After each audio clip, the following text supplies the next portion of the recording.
Topic आप सभी के लिए ज़्यादा इम्पोर्टेंट होने वाला है, क्योंकि आज के इस टॉपिक में हम लोग कवर अप करने वाले हैं मानव शरीर सामान्य ज्ञान।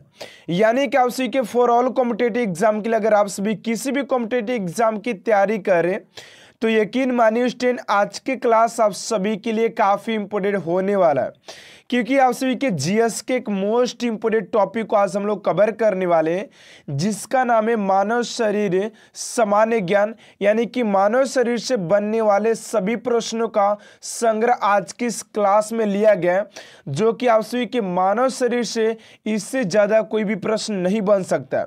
एंड स्टूडेंट आप सभी किसी भी एग्जाम की बात किया जाए तो इससे आप सभी के 5 नंबर कन्फर्म होने वाला है।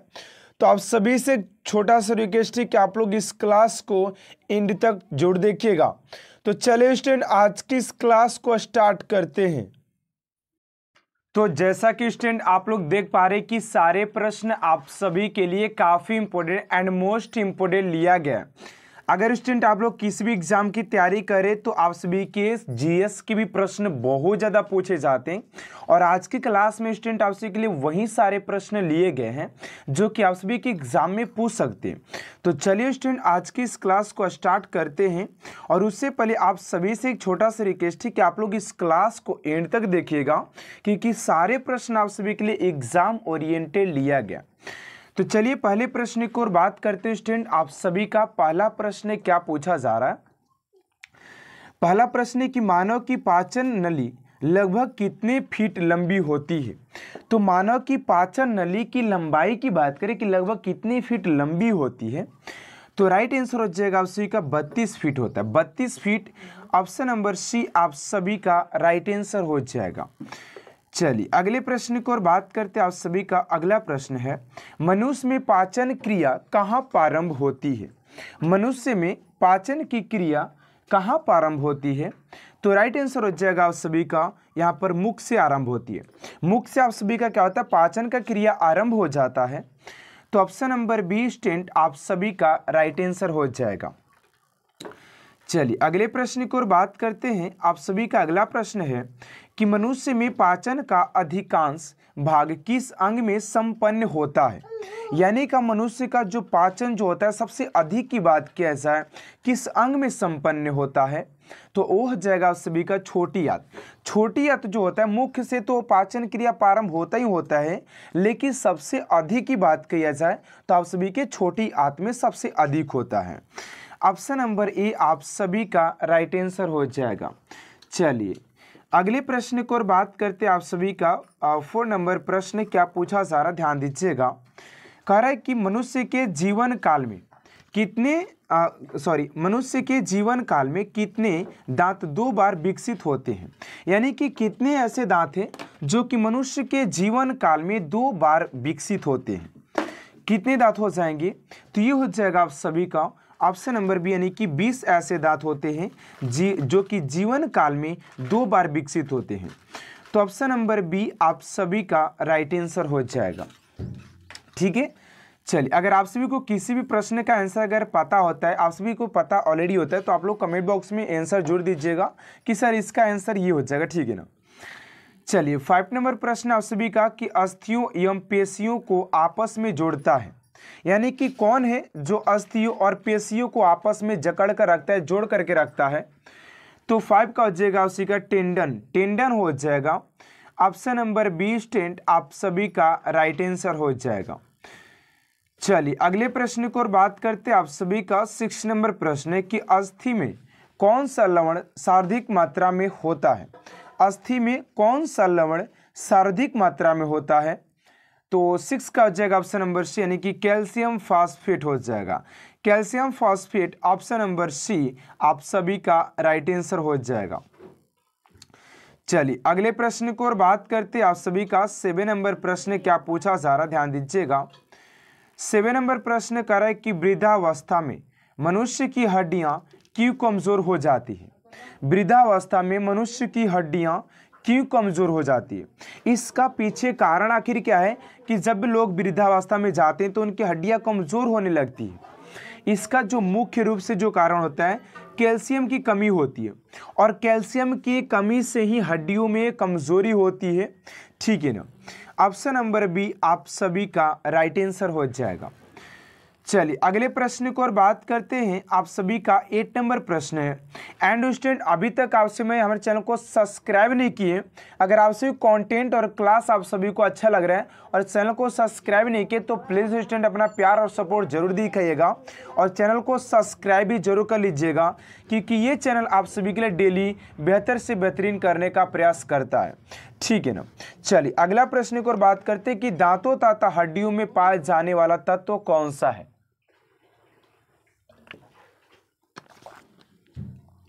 कह रहा है कि दांतों तथा हड्डियों में पाए जाने वाला तत्व कौन सा है। तो 8 का हो जाएगा ऑप्शन कैल्शियम और फास्फोरस पाया जाता है। कैल्शियम और फास्फोरस ऑप्शन नंबर ए आप सभी का राइट आंसर हो जाएगा क्वेश्चन नंबर 8 का। चलिए अगले प्रश्न को और बात करते हैं। आप सभी का 9 नंबर प्रश्न यहाँ पर पूछा जा रहा है कि मानव शरीर के किस अंग की हड्डी सबसे लंबी होती है। यानी कि देखिए, आप लोग अगर सोच रहे हैं कि सर ये तो जीएस का जीएस का ये सबसे नॉर्मल क्वेश्चन है सर, बहुत इजी क्वेश्चन है, तो मैं आप सभी को स्टूडेंट बता दूं कि आप सभी के किसी भी एग्जाम में जीएस से कोई हार्ड प्रश्न नहीं पूछता है, लेकिन आप सभी को रिवीजन न होने के कारण से आप सभी के प्रश्न छूट जाते हैं एग्जाम में और जीएस के क्वेश्चन जल्दी नहीं लग पाते। यार ऐसा थोड़ा सा मानना है कि डिफिकल्ट होता है। आप लोग हिस्ट्री पकड़ लेते, ज्योग्राफी पकड़ लेते, लेकिन जीएस थोड़ा सा टफ इसलिए हो जाता है क्योंकि लोग इसमें इंटरेस्ट नहीं रखते। ठीक है ना। ऐसा बात नहीं है कि प्रश्न इसमें के थोड़ा सा इजी, ऐसा बात नहीं है। ऐसे ही प्रश्न पूछे जाएंगे आप सभी के एग्जाम में। ठीक है। कह रहा है कि मानव शरीर के किस अंग की हड्डी सबसे लंबी होती है। तो 9 का हो जाएगा ऑप्शन नंबर, यानी कि जांघ की जो हड्डी होती है ना, आपके जांघ की हड्डी, वो सबसे लंबी हड्डी होती है। अगला प्रश्न है 10 नंबर की टीबिया नामक हड्डी किसमें पाई जाती है। टीबिया नामक हड्डी किसमें पाई जाती है। तो 10 का हो जाएगा आपसे के टांग में पाई जाती है। टीबिया नामक जो हड्डी होती है आपकी ये टांग में पाई जाती है। ऑप्शन नंबर ए आप सभी का राइट आंसर हो जाएगा। चलिए अगले प्रश्न को बात करते हैं। 11 नंबर है कि मनुष्य के शरीर में पैर की हड्डी ठोस होती है, किल्लक होती है, खोखली होती है या संधरनी होती है, संधरी होती है।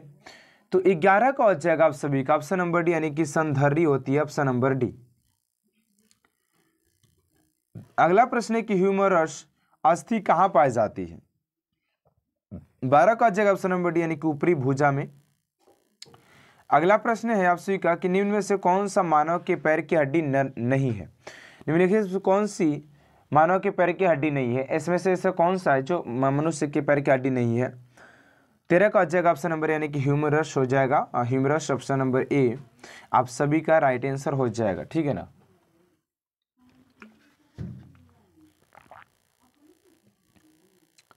अगला प्रश्न है आपसे 14 नंबर की मानव शरीर की सबसे लंबी हड्डी कौन है। तो मानव शरीर की सबसे लंबी हड्डी की बात करते हैं ना, तो आप सभी का वही हो जाता है ऑप्शन नंबर बी, यानी कि फीमर हो जाएगा। फीमर ऑप्शन नंबर बी आप सभी का राइट आंसर हो जाएगा। चलिए अगला प्रश्न आपसे 15 नंबर की मानव शरीर की सबसे छोटी हड्डी कौन है। तो मानव शरीर की सबसे छोटी हड्डी की बात करें तो स्टेपिज हो जाएगा। ऑप्शन नंबर बी आप सभी का राइट आंसर हो जाएगा क्वेश्चन नंबर 15 का। चलिए अगला प्रश्न है 16 नंबर की शरीर की सर्वाधिक प्रबल अस्थि होती है। शरीर की सर्वाधिक प्रबल अस्थि होती है। 16 का हो जाएगा ऑप्शन नंबर ए, यानी कि जबड़े में। तो अगले प्रश्न की ओर बात करते हैं स्टूडेंट। आप सभी का अगला प्रश्न क्या पूछा जा रहा है। 17 नंबर का है कि मनुष्य के शरीर में पसलियों के कितने जोड़ी होते हैं। तो मनुष्य के अगर शरीर में पसलियों की अगर जोड़ी की बात किया जाए तो ये हो जाएगा आप सभी का 12 जोड़ी होता है। ऑप्शन नंबर ए आप सभी का राइट आंसर हो जाएगा। अगला प्रश्न आपसे 18 नंबर की मनुष्य की खोपड़ी में कितनी अस्थियां होती है। तो मनुष्य के खोपड़ी में अस्थियों की संख्या की बात करें कि कितनी अस्थियां होती है तो ये हो जाएगा आप सभी का 8 हो जाएगा, ऑप्शन नंबर बी। ओके। चलिए अगले प्रश्न को और बात करते हैं। आप सभी का 19 नंबर प्रश्न है कि नवजात शिशुओं में हड्डियों की संख्या लगभग कितनी होती है। अगर नवजात शिशुओं में बात किया जाए तो आप सभी के 300 होता है। कितना होता है 300 होता है। गलती से भी आप लोग 206 मत मारिएगा क्योंकि यहाँ पर नवजात शिशु की बात किया जा रहा है। ठीक है ना। चलिए अगला प्रश्न है कि मनुष्य में कुल कितनी हड्डियां होती है, तो यहाँ पर आप लोग 206 लगा सकते हैं, लेकिन वहाँ पर आप सभी को 300 ही लगाना है। 300 नवजात शिशु में, और मनुष्य की बात किया जाए तो आप सभी की 206 हो जाएगा। ओके, चलिए अगले प्रश्न को बात करते हैं 21 नंबर कि मानव रुधिर का पीएच मान है। तो मानव रुधिर के अगर पीएच मान की बात किया जाए ना तो आप सभी 7.9 होता है। 7.9 आप सभी का राइट आंसर हो जाएगा, ठीक है ना। चलिए अगले प्रश्न को और बात करते हैं। आप सभी का अगला प्रश्न है 22 नंबर कि मानव शरीर में रुधिर बैंक का कार्य कौन करता है। मानव शरीर में रुधिर बैंक का कार्य कौन करता है, तो 22 का हो जाएगा आप सभी का, 22 का हो जाएगा ऑप्शन नंबर डी, यानी कि तिल्ली करता है। तिल्ली, ऑप्शन नंबर डी आप सभी का राइट आंसर हो जाएगा, तिल्ली, ठीक है ना।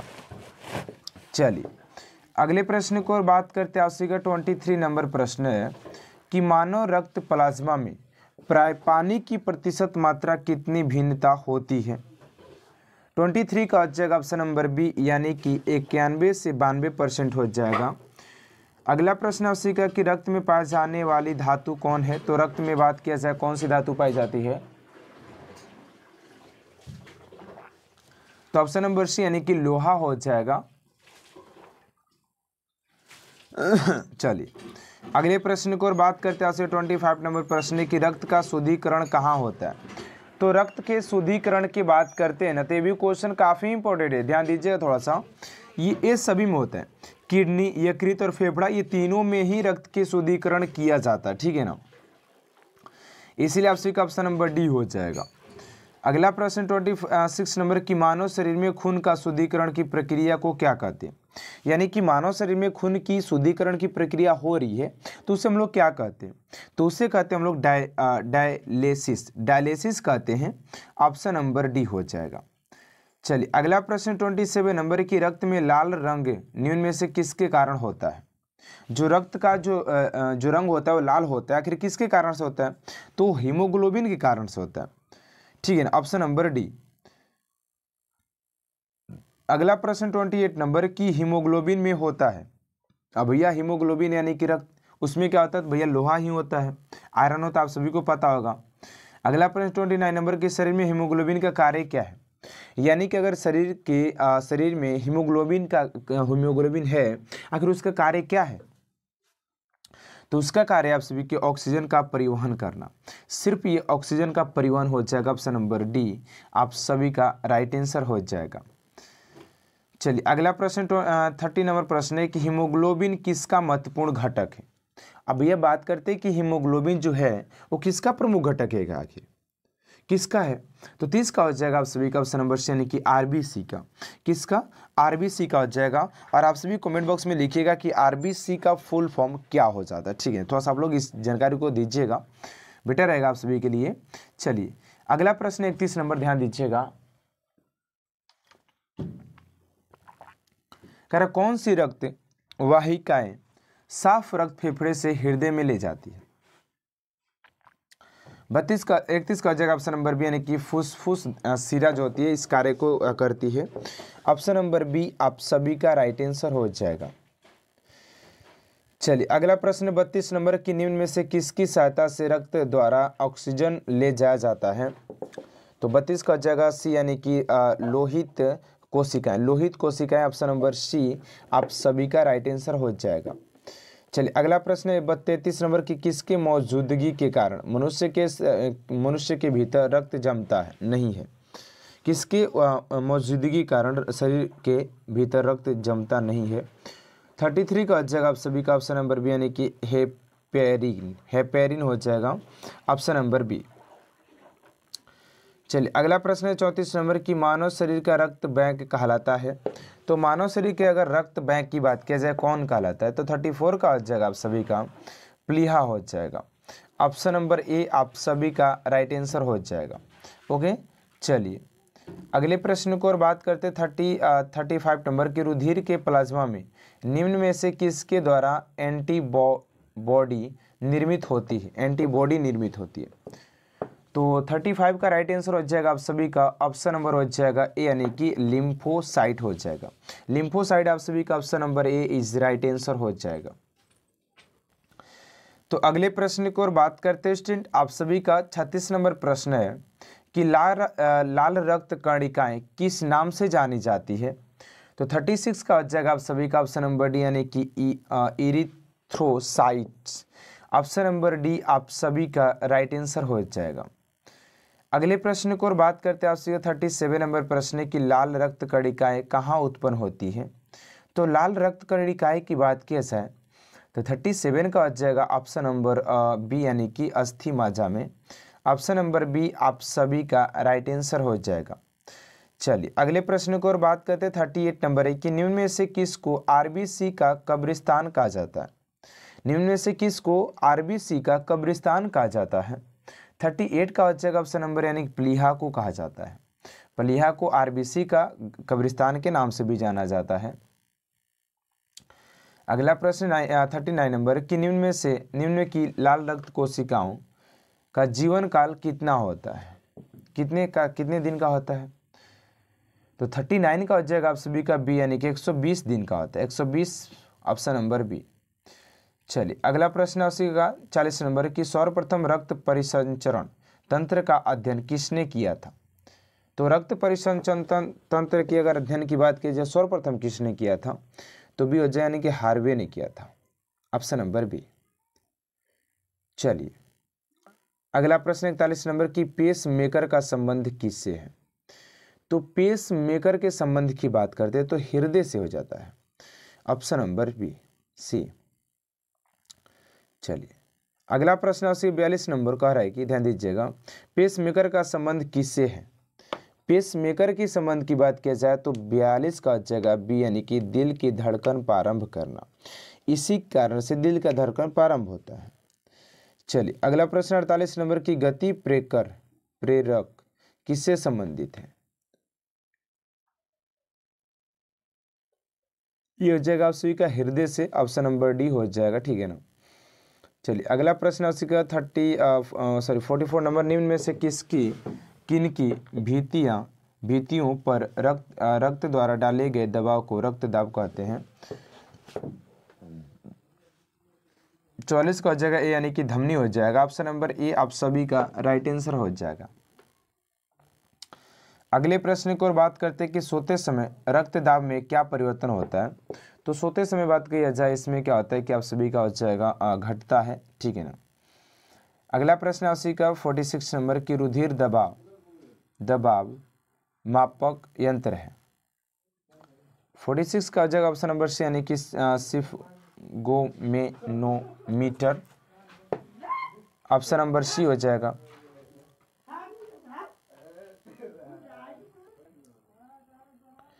अगला प्रश्न है कि लब डब आवाज निम्न में से किसके अंग से संबंधित है। लब डब का आवाज जो है तो आपसी के हृदय सा हो जाएगा, हृदय से। अगला प्रश्न है कि मनुष्य के शरीर में हृदय को एक धड़कने के लिए कितना समय लगता है। हृदय के शरीर को एक बार धड़कने में कितना सेकंड का समय लगता है, एक बार धड़कने में कितना समय लगता है। तो आप सभी का 48 का आ जाएगा यार, ऑप्शन नंबर डी यानी कि 0.8 सेकेंड होता है। अगला प्रश्न है उसी का 49 नंबर की स्वस्थ मनुष्य में प्रति मिनट हृदय धड़कता है। तो स्वस्थ मनुष्य में बात किया जाए तो उसी के 72 बार धड़कता है, 72 बार, ठीक है ना। चलिए अगला प्रश्न है उसी का कि मानव हृदय में कितना कोष्ठक होते हैं। तो मानव हृदय की बात करें कोष्ठक की संख्या का। तो आज का ये लास्ट प्रश्न स्टूडेंट आप सभी के लिए। आज का क्लास आप सभी को कैसा लगा कमेंट बॉक्स में जरूर बताना है कि आप सभी क्लास कैसा लगा। और ये क्लास का पार्ट नंबर 1 रहने वाला है और पार्ट नंबर 2 भी आप सभी को बहुत जल्द प्रोवाइड किया जाएगा, जिसके उसके अंदर भी 50 क्वेश्चन रहेंगे जो कि मोस्ट इंपोर्टेंट रहेंगे। और इस क्वेश्चन का राइट आंसर आप सभी कमेंट बॉक्स में देना। 50 नंबर जो क्वेश्चन है ना, इसका आंसर आप सभी को कमेंट बॉक्स में इंतजार करेंगे आप सभी का कि आप कौन लोग जो है इसका आंसर दे पाते हैं। तो आज की क्लास को यहीं तक एंड करते हैं। आप सभी को क्लास कैसा लगा कमेंट बॉक्स में जरूर बताइएगा। अगर आप सभी को क्लास अच्छा लगे तो प्लीज चैनल को सब्सक्राइब कर साथ साथ बेल आइकन को प्रेस कर दीजिएगा ताकि ऐसा मोस्ट इंपोर्टेंट क्लास स्टूडेंट आप तक सबसे जल्द पहुंचते रहे। तो मिलते हैं नेक्स्ट क्लास में student. Thanks for watching my class.